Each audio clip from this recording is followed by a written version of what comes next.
Before I start today's session, I have a very important question that I want to ask all you learners out there. Those of you who have been a part of this self-learning series for past 7 sessions must answer this in the comment section. Before we move ahead with today's session, I want you to answer this honestly. Tell me, which medium or which platform do you rely the most on for learning to speak fluent English? Now, speaking, basically, this part of learning English is a practical thing. It's a practical learning process. So, it is not like you have to sit somewhere and just prepare for an entrance exam and study, cram, do a lot of repetitive learning methods which you've been doing traditionally.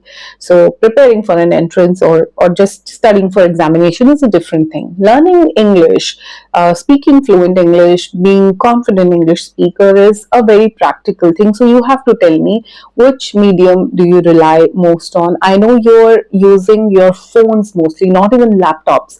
Learning English, we all have phones handy, so it is an easy way. So which applications do you always switch to for learning English? Tell me honestly. I hope you've answered honestly, but I mostly know which are these applications which most of you learners are using. We will talk about it further in this session. So today is day 8 of our English learning series, self-learning series, where I'm encouraging all you learners to learn English on your own at your own pace. So we have been working on different practical exercises for speaking practice and for improving our fluency, for working on our speaking skills. So that's what we are doing in this series. If you've not attended the past 7 sessions, then I insist that you must attend all of them. You're going to take out the most valuable things which you will not find anywhere else. But today's session is about relying on only one medium, trusting only one medium, using only one platform for learning English. So hello, my dear learners. Welcome to Skillfident with your mentor Namita, and today's session is very, very important. We have discussed numerous ways, numerous methods, numerous exercises in past 7 sessions, and I hope you're following all of them. But today, I'm talking about something which will keep you away from distractions, something which will actually bring positive results. You have been working on your English from a long time. You've been using your phone to learn English from a very long time, switching from applications to applications. While you're watching YouTube, you're switching from videos to videos. So today I'm telling you how to use a perfect medium, one single medium, so that you start getting results. Just opening a video, opening an application, scrolling through reels won't make you fluent. You have to do some constructive reading. There has to be some active participation from your side in order to make yourself fluent, right?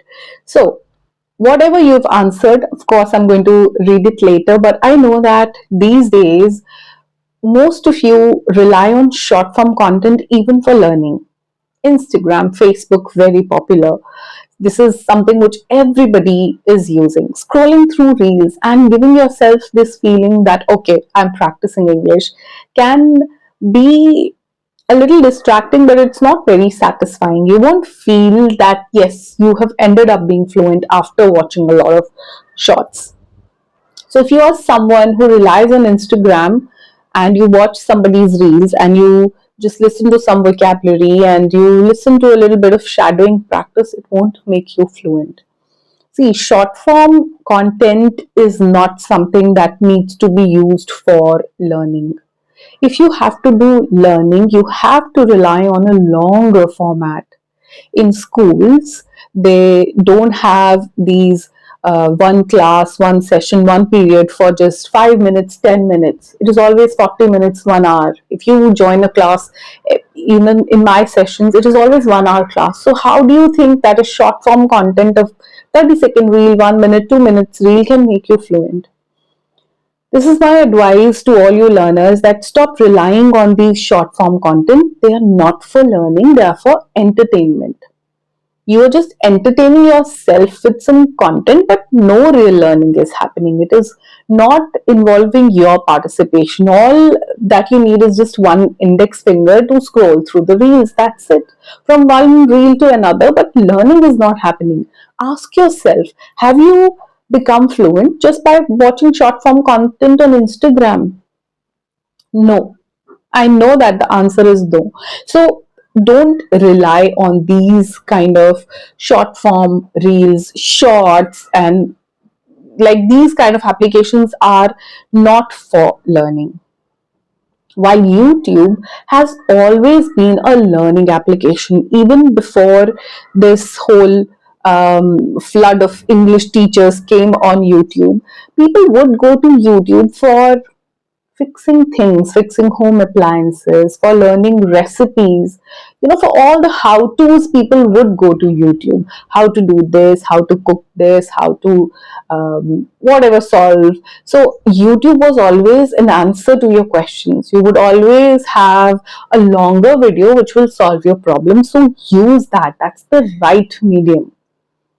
If you want to learn something, not just English, you are attending a tuition, because online teaching is happening on YouTube these days, and it's a good platform, I would say. So it promotes active learning. You're attending tuition, you are in class 10 and you're taking tuitions for science and mathematics. You're in class 12, you're preparing for entrance examination. Even if you're working professionally, want to crack another exam, whatever, it's a good medium. It involves active learning. So use YouTube as the right medium. YouTube is also now being used for entertainment purposes, which I know people have started posting vlogs. There is a lot of content being circulated, a lot of content, but you have to find the right one for yourself. But still, out of all these applications, you must choose YouTube, not Instagram and Facebook. Why? Because learning something needs your attention span to be longer. With shorter content, short form content, 30 seconds, 1 minute, 2 minutes, your attention span has really come down. You cannot sit for this long. If you cannot sit for half an hour, 40 minutes, how would you learn something? Learning needs your time, learning needs your attention, learning needs your dedication, learning needs your consistency. So, if you think that you can just scroll through something which is giving you information would make you fluent, it won't. You need to be fully involved into this process. It needs your participation, full participation. That can happen with longer form content. So, entertainment, okay, you can give some time to entertainment. You can entertain yourself for 1 hour in the day, but not all through the day. If you are literally interested in learning English, if you really want to be fluent in English, and when I say being fluent in English, I'm talking about speaking good English in a polished way. I'm talking about using good vocabulary. I want you to use nice phrases, substitute your basic sentences with nice phrases. I'm talking about pronunciation. I'm talking about your choice of words, your choice of sentences, your flow, everything. So use YouTube, but again, don't get distracted with the entertainment content. Here on YouTube, you'll find good teachers, you'll find real trainers, the qualified ones, the certified ones who have the real knowledge. Find those, find full lessons, because in these lessons there are visuals. Like I always put captions, you'll always see that there are English subtitles here. So for vocabulary also you'll find text, so you'll have visuals, you can see spellings, you can read these subtitles when we are speaking. You can definitely practice shadowing here. And through this series I'm already promoting self-learning. So when I say self-learning, you have to have the right material, which you'll find only over here on YouTube. But you have to do your side of search it in a manner which benefits you. So find yourself good teachers, good trainers, somebody who you can call as your mentor, right? Somebody who can really guide you through this process. So your active learning would need somebody, an online trainer, and then I'm saying self learning, so I definitely don't want you to spend money. So find somebody who can help you do it for free. Use it in your favor. You're already paying for your Wi Fi, you're already paying for your recharge pack for your internet. You are already spending money. Why spend further money for classes? Use this medium. It should be helping you. It should not make your attention span come down. It should not make your brain just always flooded with entertainment so that you're not capable of learning something new. You still need to develop skills no matter which AI is uh, coming in future and what more technological advancement is happening. Real human skills are still important, so pay attention and rely on these kind of mediums which can help you find yourself good teacher, find yourself right material, which can ensure that there is active participation from your side and you get the results. That's very important. You're spending time here but you're not getting results. Doesn't make sense. We want to see results. So from this session, I just want to convey that Facebook, Instagram, and whatever other kind of social connectivity apps you're using, they're not for learning. They're actually there for building social connections, online platforms for making people connect. They can join a group, they can follow somebody who inspires them or simply somebody who they like. It's sheer entertainment. It has nothing to do with education. It has nothing to do with uh, learning something new. For learning, use YouTube. Stick to one medium. Don't distract yourself by switching from one application to another. Stick to one medium, and I can promise you that it is going to benefit you.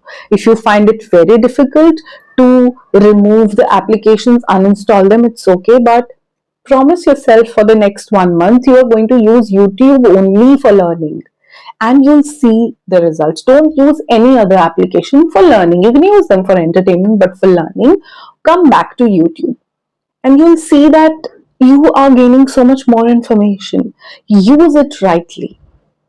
Use it rightly and be wise enough to choose the right mentors for yourself. That's all I can say.